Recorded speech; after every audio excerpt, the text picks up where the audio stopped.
What's up, Scoopers? Welcome back to my channel, and for this video, meron tayong i-food rating na Unli Wings dito sa Cagayan de Oro City. Ito ay ang Chick and Dip. Opo. Located sila sa Justo Guerlan Street, Cagayan de Oro City. Before, located sila sa front ng Grand Central, pero ngayon matagal na silang lumipat sa likod ng Chinquiti dahil kailangan nila ng malakihang space dahil talagang maraming kumakain sa kanila. Ang chicken, by the way, is 249 pesos. Meron na siyang kasamang unlimited rice, and if you want a picture ng bottomless iced tea, meron sila, which is I think nasa 89 pesos lang, no? Unlimited na din siya. By the way, mga ka-scoopers, matagal na po kaming kumakain dito sa kanilang pagkainan, no? Kasi masarap po siya at talagang babalik-balikan mo. Yung manok kasi talaga nila is hindi siya malangsa and masarap at saka juicy at higit sa lahat, naka-hot serve talaga. Talagang mainit pa talaga siya pag na-serve sa table mo. And when it comes to serving time naman, mga ka-scoopers, dati talagang inambot siya ng siguro mga 15 to 20 minutes dahil siguro maraming kumakain. And another factor is siguro ang konti lang yung niluluto talaga nila muna.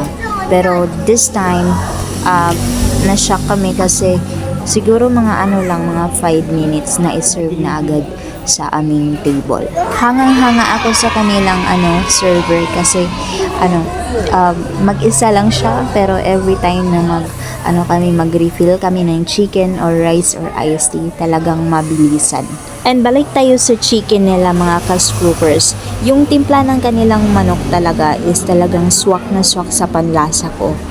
Tapos, meron siyang kasamang 8 sauce. I think yung 8 is, meron siyang cheese, gravy, what else, mayonnaise, tapos meron siyang buffalo wings, barbecue style, mga ganyan. Ang nagugustuhan ko talaga sa kanilang manok is na kahit na wala ng sauce, okay na. Talagang masarap yung timpla at saka lasa ng kanilang manok kahit wala ng sauce, no? So, kumbaga, complement na lang yung sauce nila. Di ba masarap yung Jollibee chicken?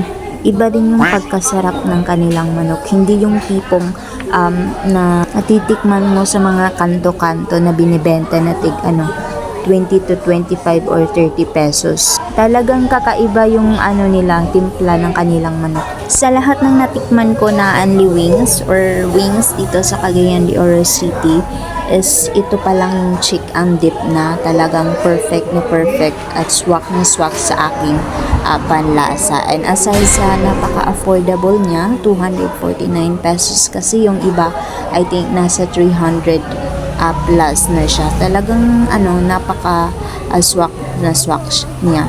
And syempre, dapat kukuha or order lang tayo sa ating nauubos kasi meron silang leftover fee. I don't know how much, pero dapat sapat lang yung natin o-orderin, hindi yung sobra-sobra. And so far, nauubos naman namin kapag nag-o-order kami ng Unli Wings nila. By the way, 2 lang yung binayaran namin, 2 adults and libre yung anak namin. Tapos estimate namin lang siguro kami, 5 tray ng Unli chicken wings, no? Kasi ang sarap talaga, ang sarap papakin. So kung tatanungin niyo ako kung ire-recommend ko ba tong pagkainan na to, opo, yes po, go na go. And for my overall rating naman sa kanilang pagkainan is, of course, 10 over 10. And that's it for today's video, mga ka-scoopers. And let me know in the comment section if you have something to recommend na pagkainan dito sa Cagayan de Oro City para ma-honest food review natin, no? So don't forget to hit the notification bell para updated ka sa ating mga susunod na videos. Thank you so much!